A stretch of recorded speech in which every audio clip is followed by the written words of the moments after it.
All right, welcome in, hockey fans in the desert Southwest, around the United States, around the world. We've been to China and back. We've been on Long Island. We've been in Scottsdale, Arizona. We've been to Vegas. We've been just about everywhere. But Paul Hornstein, welcome into another edition of College Hockey Southwest Weekly. Thank you very much, Scott. It's always fun to be here. I look forward to these conversations every week. Sometimes I'm a little bit more alert than I am at other times, but Yeah, but all we have to do is start talking Sun Devil hockey, and you're bringing it. So that I get up usually this. is the case. Well, when I get up this morning, I go, I'm going to put on a maroon shirt. I'm going like, yeah, I'll just wear maroon. And I look over at you and I see gold. Any significance to what happened yesterday and what the announcement was from the Arizona State Sun Devils? Something happened yesterday? What? Did I miss something? Yeah, really big news. Riley Stewart committed. Oh, good for him. Good for him. That was a long time. Oh, you didn't want to talk about that yet? You was going to save that? Oh, okay. We're going to save that for a minute. But something else happened. A guy named Austin Matthews came out donning some gold ASU uniforms yesterday in a video that ASU put out, which was pretty cool. They did a nice job with it. Introduced a fourth jersey to make the combination something like 1,655,021 uniform combinations. That's why we leave the math to you, because I never would have figured that out. That was totally sarcastic, but there's a lot of combinations. Yeah, there's a lot. I can't even. I seriously think there's at least 4 digits worth of combinations coming. Oh yeah, absolutely. And the beauty of it is they're an Adidas school, so Adidas just keeps pumping them out. They don't really care. It's like just keep putting them out. The one thing I will say, if I can give a little bit of criticism, and I always risk it when I say criticism, but you know what? When you make a big announcement like this, those things look like hotcake. I would have had 10,000 of those things ready to go on sale this morning, because everybody's going to want one, right? And you got to capture the moment when people want to put them on. You know, it's great that your hockey team has them, but you make money off of your fans and you generate interest off of your fans. So let's get some jerseys out there, Adidas. Let's get them out in shops and online and let people start buying these things. Yeah, well, when they are become available, I'm sure that people will be buying them. And first of all, this thing broke the internet last night. It is insane. Just within like 2 or 3 hours, this thing had like 125,000 views in various places. And let me tell you what else this did. It also set a great big bullseye on the back of that jersey, because if you don't think every other NCAA team in the country wants to take them down now, they do, because of course they're the talk of NCAA hockey right now, and it's going to be on the backs of those players to carry this mantra going forward, because they're going to have a target, no doubt about it. Well, I hope they want that. I hope they do too. I think they do, actually. I think they like, or at least the team as was constituted last year kind of likes being a target a little bit. You know, obviously we haven't seen the team play this year that much. You know, only getting bits and pieces from what they did over in China, but there are definitely players on this team that embrace the spotlight and are saying, we'll be saying, bring it on. And, you know, and hopefully the guys that have come in this year will, excuse me, will take on that attitude as well.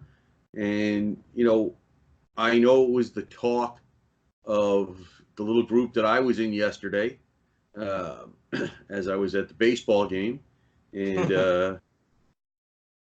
not on Long Island either, but in New York, correct? Yeah, well, what I call not Shea Stadium is in Queens, so. Okay. Just testing you New Yorker, you. Yeah, and you know, I had some were meeting some friends that my buddy from California was in with his son to take him to college. So he had a chance to get us some tickets and we went to the game. And I know somebody was at this game besides me. Okay, connected somehow to the university, because if you know those shirts that they wore at the reveal of the NCAA bracket. Yes. Yeah. The black ones with the yellow stripes down the side and the pitch. Yeah. Somebody was at the Mets Indians games wearing one of those shirts last night. Okay. So, and I know they don't sell those. So, right. But I was wearing my ASU hockey T-shirt, and I must have had at least a half a dozen people stopping me and saying, "What do you think of those new jerseys? What do you think of this? What do you think of that?" So you know that if I'm getting that from random people at a Mets game 2,500 miles away, you know that thing had an impact. Yeah, for sure. Well, anytime you put Austin Matthews in your video, that never hurts, right? no, listen, brilliant. However that came together, however it ended up being decided that was going to get done, brilliant. When you watch the video, you see the blue backpack and you're not really paying attention to it. And then all of a sudden, by the time that Matthews gets into the locker room and you see the 3 on the side, and you're like, holy crap, they got Austin Matthews to do this. And you're just like, whoa. Well, let me tell you a couple things that I know about Austin Matthews.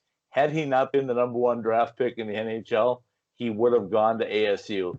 He has an affinity for ASU. He just outgrew them very quickly. And he was much better than the program was when they started an NCAA team. But he does have an affinity for the program. So to me, it was not a shock at all that he would do that. I also got wind that he'd been skating there quite a bit all summer long, which doesn't surprise me either, because a lot of NHL AHU players do use Oceanside in the summertime, along with the ice stand up in Scottsdale. So none of that really surprised me, but the video was very well done, and it was really the right way to kick off the first day of classes at Arizona State University for the 2019-2020 season. Yeah, and if anybody doubts that affinity, you can find plenty of stories where he comes out and says it.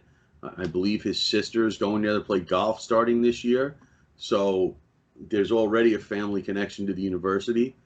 And the head coach was quoted when they made the jump.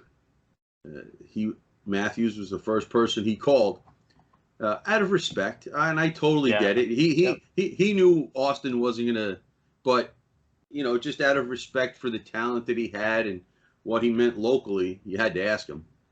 Yeah, for sure.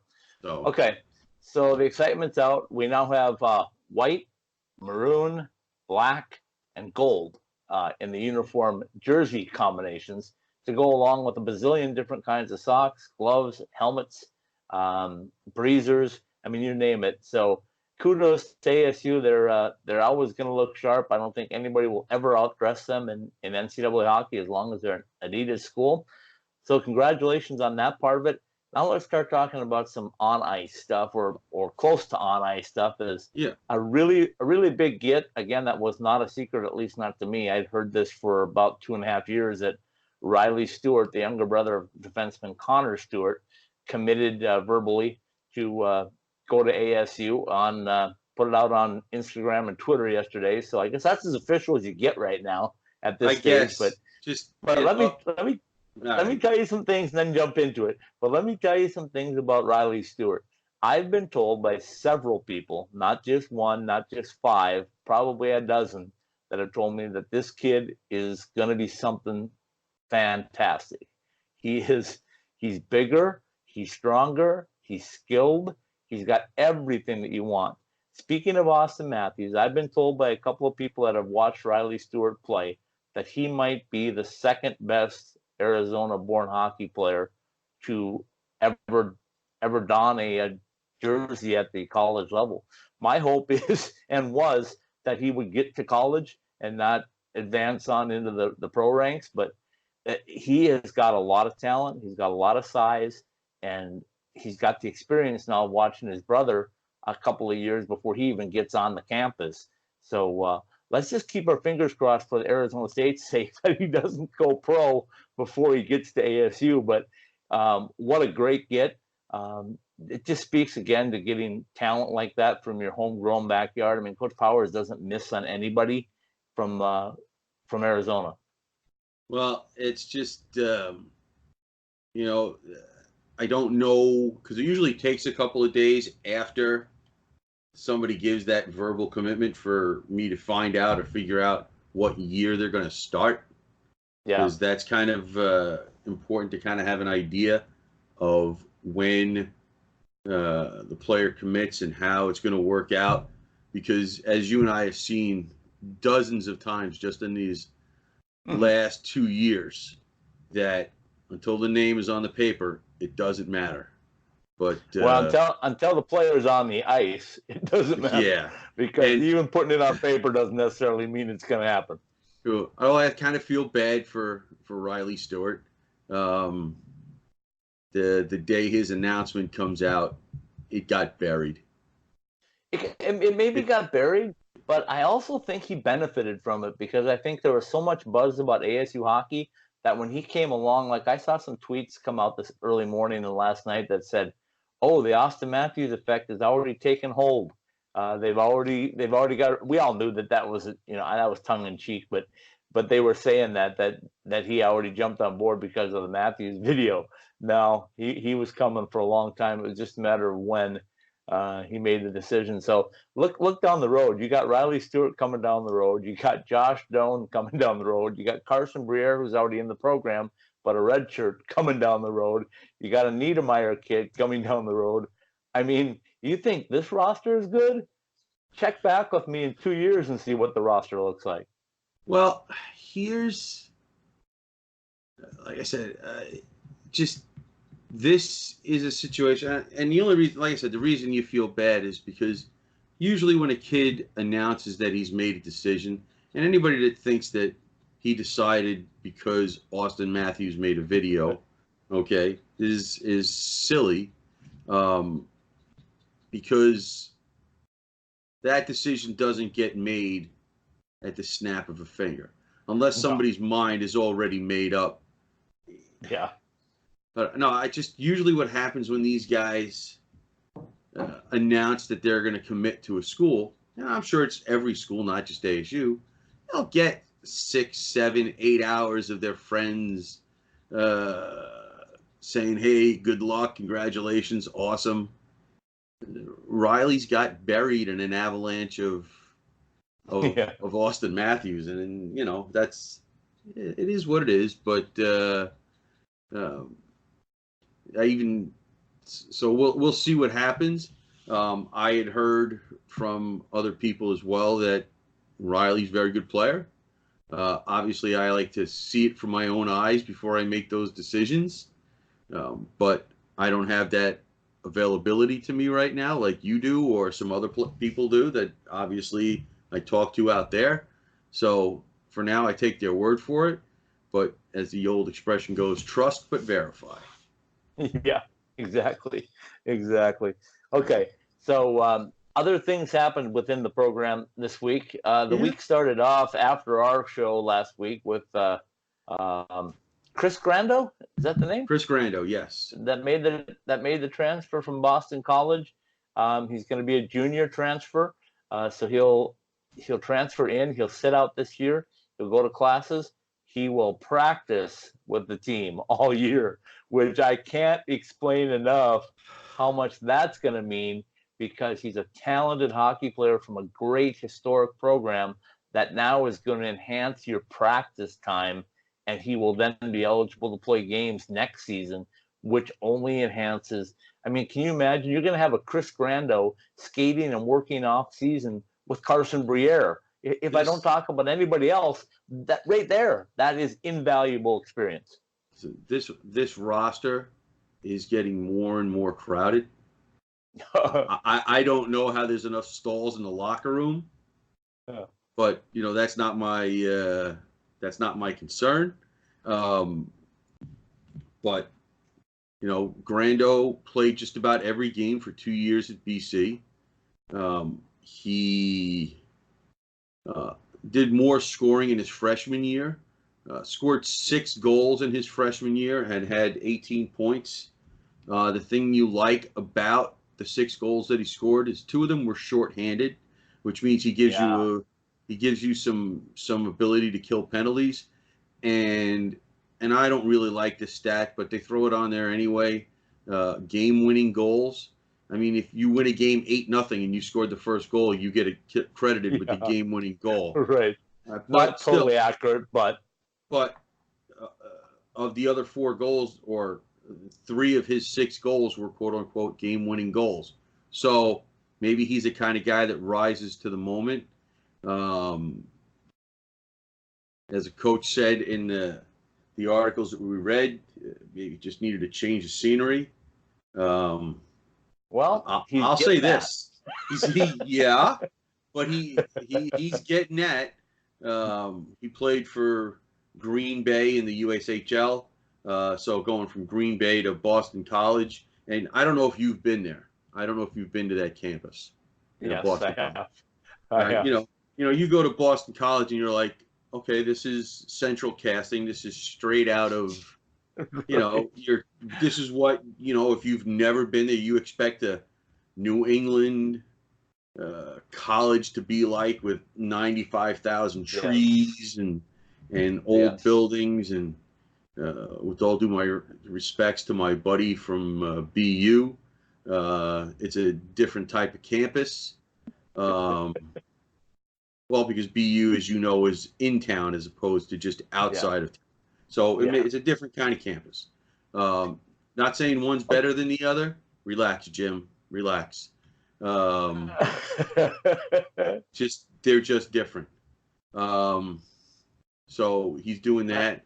And Chris, I don't know how long after this goes out that you'll see this, but I believe our boy, Mr. Grando, is the first Long Island-born player to be in the program. I believe you're probably right with that one. Good call, being you're on Long Island. I want to get back to this stall thing, because when I did Hockey Talk this week, which will be up this morning, I want to comment on something and tell you just how big hockey has grown in the Desert Southwest as our 5-year anniversary comes upon us September 1st. At IcetimeHockeySW.com. When I started covering ASU, NCAA, and ACHA hockey, there was really an upheaval. I mean, Coach Powers had won an NCAA or an ACHA championship, right? So they were still pretty good off of that, but he had to take those players, all the good players anyway, and bring them onto the NCAA team to build that roster the first year. So the ACHA program was depleted. U of A had a new coach. They were starting from scratch. Up at UNLV, they were rebirthing their entire program into a solid ACHA D2 program. Grand Canyon University was playing in a men's league. NAU was still doing what they do at ACHA D2 level, but pretty much everything was bare bones, as bare bones as you can get. I had Arizona State ACHA D1 coach Tate Green on Hockey Talk, along with a couple of his players. Right. And he showed me a roster, Paul. Listen to this. He had a roster of 120 players and was expecting as many as 8 more before they started practice on Thursday this week to do a tryout camp of Thursday, Friday, Saturday. When he told me the numbers, I staggered a little bit, because if you know, he can probably have 25, maybe 30 on a D1 team and 25 or 30. Let's just go with 30. If you take 60 of those players for your D1 and your D2 programs, that means you've got to cut 60 players that felt strong enough to pay their fee to come out and try out. You got to cut 60 players. Can you believe that growth over a 5-year period? Well, I mean, I don't know what the numbers normally look like, but Not on 120. I can't imagine that there are a lot of club teams getting 120 kids to come and try out for their program. Well, let me tell you this also. At any school. No, but let me tell you this also. You said, what are they going to do for stalls in the NCAA locker room? I asked Coach Green, I said, what are you going to do for stalls for your tryouts? And how many tryouts are you going to have? If you broke it into 2 groups, you'd have 60 kids in each group. You can't have 60 kids on the ice at the same time. There's not enough room on the ice. Not if you want to figure out what they can do. No, they're going to be running into each other if there's 60 out there. So you're probably going to have to break it into 4 groups of 30, which is still a lot of kids. Yeah. So, I mean, he is so confident that, in his words, ASU ACHA D1 hockey is back. He talked to the guys about having a D3 team next year. And when they have a D3 team, they will have NCAA, D1, D2, and D3. They will be the only university in the country to have 4 college hockey programs, which is unheard of right here in the middle of the desert. But you were talking about the trickle-down effect earlier. That's exactly what that is. That's a trickle-down effect for people that want to come. And I had their goaltender who's a sophomore, and I had one of their leading defensemen who's a sophomore on as guests also. And you could not have found 2 kids that were more proud to put on the maroon and gold than those 2. So hats off to ASU and whatever they're doing. And I don't want to say it's just isolated to them. They're the best example, but ACHA hockey at the U of A, and I know that's a dirty word to you, but their program is got more numbers, right? Nobody could hear that on the podcast, but he's covering his ears and eyes. But okay, hear no evil, and say also, no, speak no evil. Yeah. When I was up at UNLV last week, they had a tryout camp on Monday, just a tryout camp that brought 30 players that weren't on their roster. So they probably had 50 to 60 kids total, which is a lot. Okay. And Grand Canyon is in about that same boat. So when hockey gets started here in 2 weeks for ACHA hockey, they're going to have more numbers and better talent than we could have ever imagined in the 5 years that we've been doing IcetimeHockeySW.com. Listen, this was said to me many, many, many years ago. Okay, a buddy of mine played at Northern Michigan. You may have covered him, you may not have. His name is Phil DiGaetano. And he came. I know the name. He came to visit.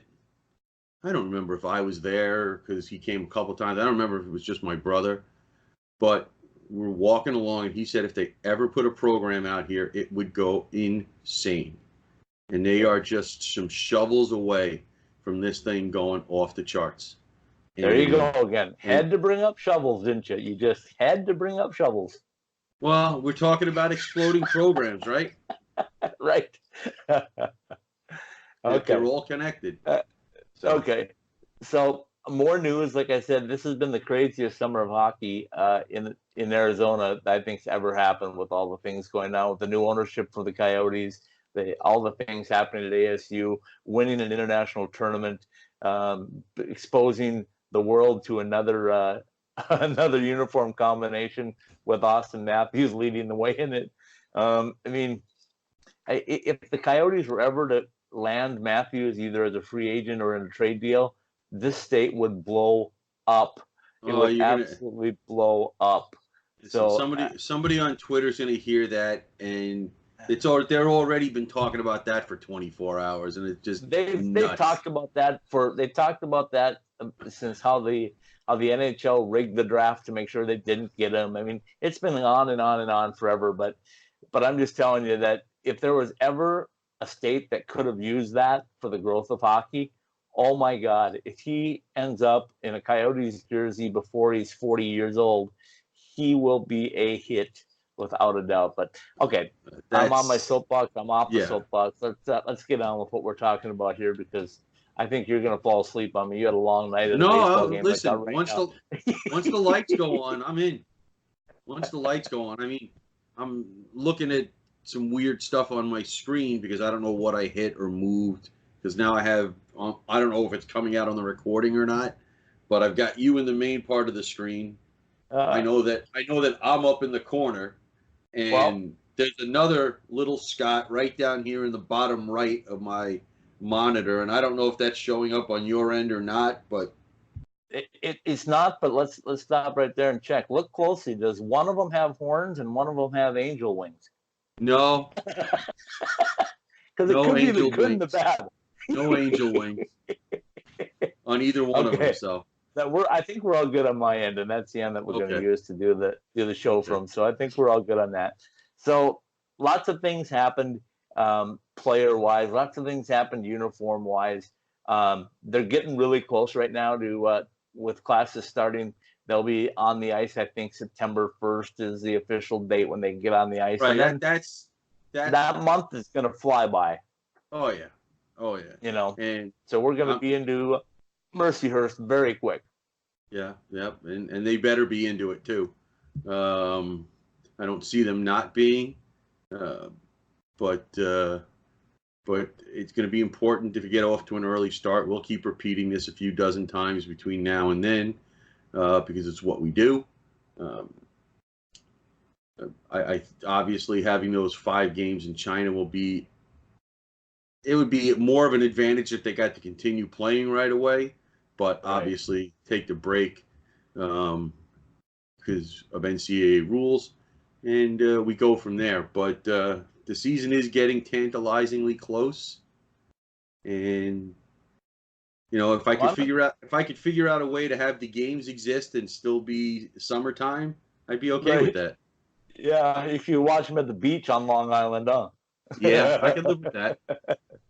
All right. So one thing that's been a reoccurring theme everywhere I've gone this year, no matter what level it is, whether it's NHL or whether it's NCAA or ACHA, is that every team in our coverage area is talking about depth. Everybody wants more depth and thinks they have more depth. UNLV stressed it, and Coach Powers has stressed it. Kate Green, Chad Berman, Danny Roy, everywhere you go, even down into the women's. And when I talked to Lindsay Ellis, she was talking about the depth that she has now. And when you have depth, you not only create competition, which makes you better, but as you become better, you now are able to compete for championships. Is it likely that we could have an ACHA D1 champion from the Desert Southwest and an NCAA champion? Could that happen, Paul? Listen, it could. The Mets won in 1969. They put a man on the moon. And they haven't won since then? No, they won once. They won once. Sorry, that was just a little Mets dig. I don't care. Listen, nobody takes more digs at them than I do. So, but yeah, I see it when it's just that when I hear people talk about championships, you have to get to that point to win the whole thing at any level. Takes more than just talent. It takes a lot of things have to fall into place. Now, if you want to sit there and say to me, the odds are very good that you could have a whole bunch of conference winners or playoff teams, I'll talk about that.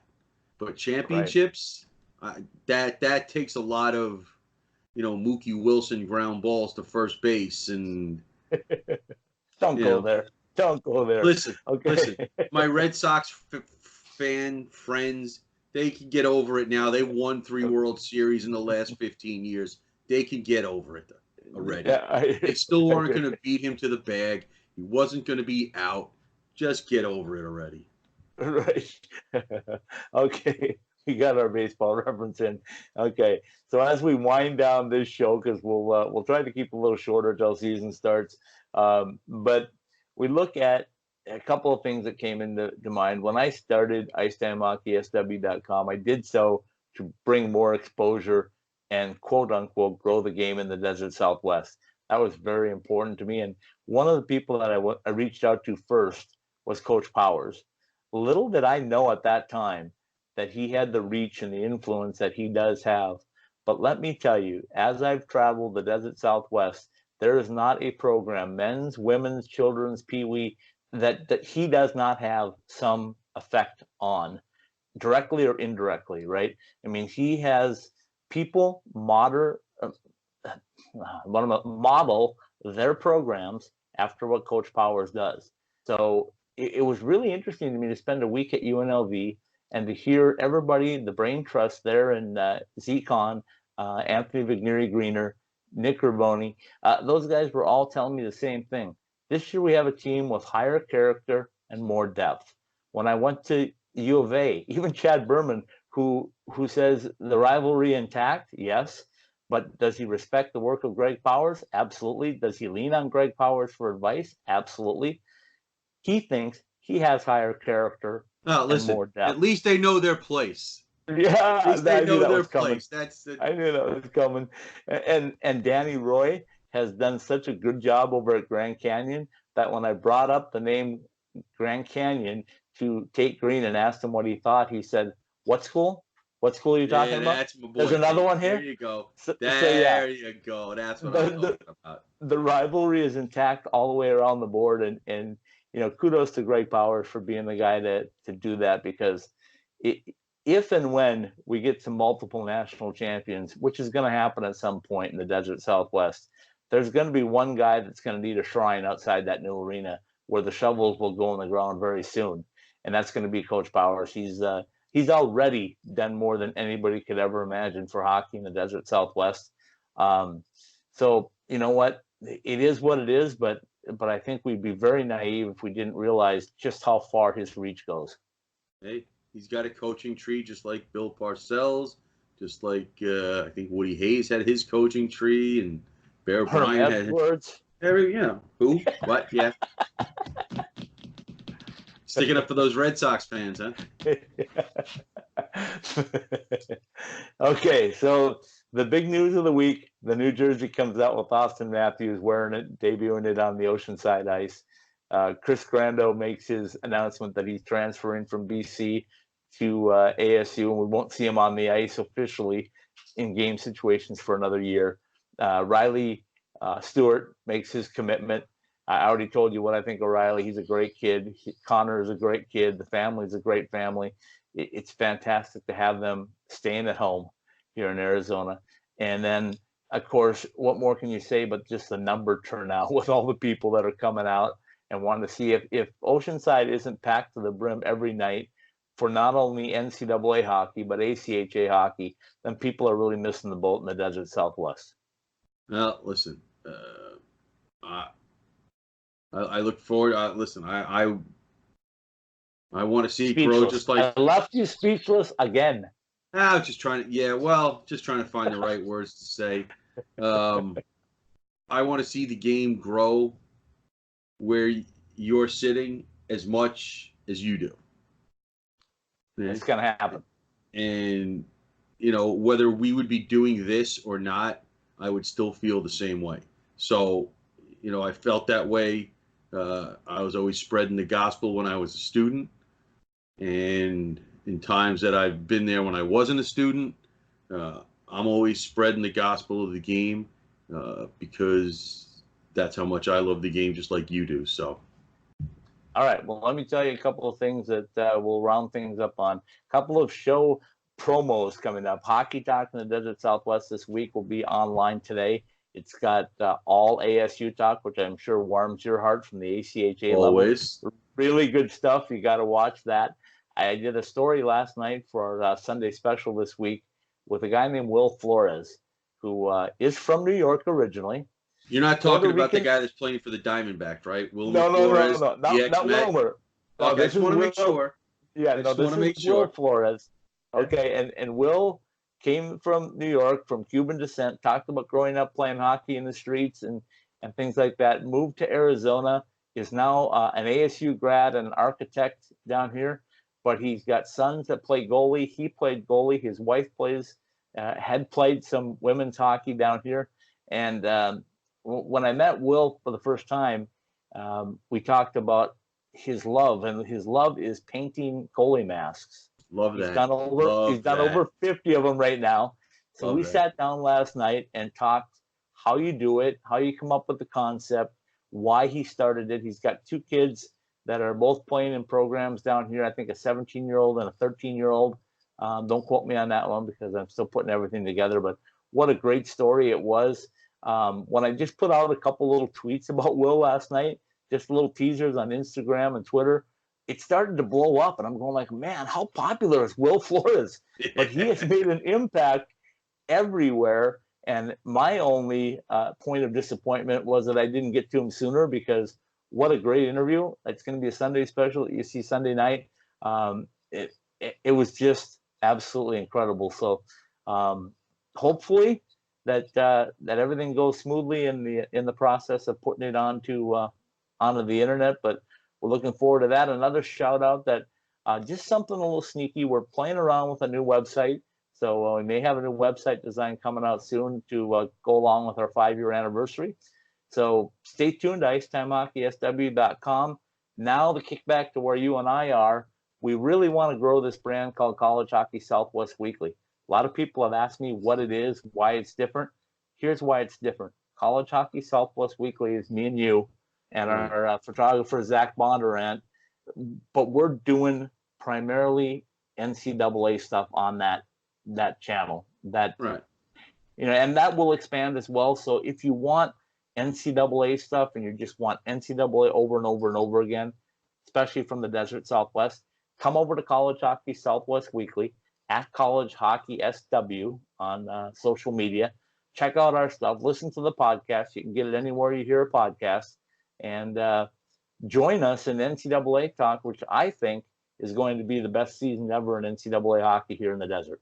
Well, it keeps getting better and better. And, all you have to do is look at the fact that another Sun Devil was signed to play at the pro ranks. Don't want to forget Jake Clifford signing with the Blues organization to play in Tulsa in the ECHL. And, let's not forget about Crow. Anthony Croston's up in Adirondack, right? Right. He's going up to Adirondack. We mentioned that, I believe, last week. But Jake signed, between the last show and this show, so we want to make sure we give the shout out to Jake. And I know it doesn't sound like much when you got players signing to what I guess would be the hockey equivalent to AA baseball, but remember, this program didn't exist 4 years ago. Yeah, right. So you've got some players playing over in Europe. You have guys signing to play minor league hockey here. So, it takes time. And, and there's somebody else playing pro hockey that we keep talking about, even though he's not here anymore. Joey DeCord. Oh, yeah, him. Yeah. Yeah, him, that guy. Whatever happened to him? So it's getting there. It's just going to take time. It doesn't happen overnight. Even the traditional powers, so to speak, of the game, they didn't just show up one day and was like, "Oh yeah, here we are. We're the Blue Bloods." That doesn't happen overnight. So, takes time. Yep, absolutely. Well, we'll end it on this. We'll let everybody know again that College Hockey SW is our Twitter handle on Twitter, and that all of our stuff at at IcetimeHockeySW.com is accessible that way as well. We're going back up to Vegas for a week. We're going to be working everything that's up there again because the pro game starts. And for those that don't follow, I will be doing the coverage of the Golden Knights for our website. Seth Askelson will be doing the Coyotes coverage for us this year, so we're looking forward to all that. A lot of exciting stuff happening. Paul, until next week, get a little rest. Let's get those Mets a couple of wins. Enjoy life 3 nights on Long Island. All right, Scott, we'll talk to you next week. All right, Paul. Pre-game like a pro, post-game like a champion at College Bar and Grill. Located across the street from the iconic A Mountain and Sun Devil Stadium and a quick walk from Wells Fargo Arena, College Bar and Grill is your home for the best local craft beer, delicious creative cocktails, tasty food, and Tempe's best atmosphere for Arizona State athletics. College Bar and Grill. Pre-game like a pro, post-game like a champion. Online at ilovecollege.co. Hey, Michael here from M-Drive. My dad, a world-class scientist, actually made M-Drive for himself to stay active and continue enjoying life. And yes, M-Drive supports healthy testosterone, but it's so much more. M-Drive is the everyday supplement to fuel your drive with more energy and more strength. Listen, we'd love for you to try M-Drive too. Visit mdriveformen.com and we'll give you 20% off your first purchase. Just type in the code DRIVE at checkout. Refine your prime with M-Drive.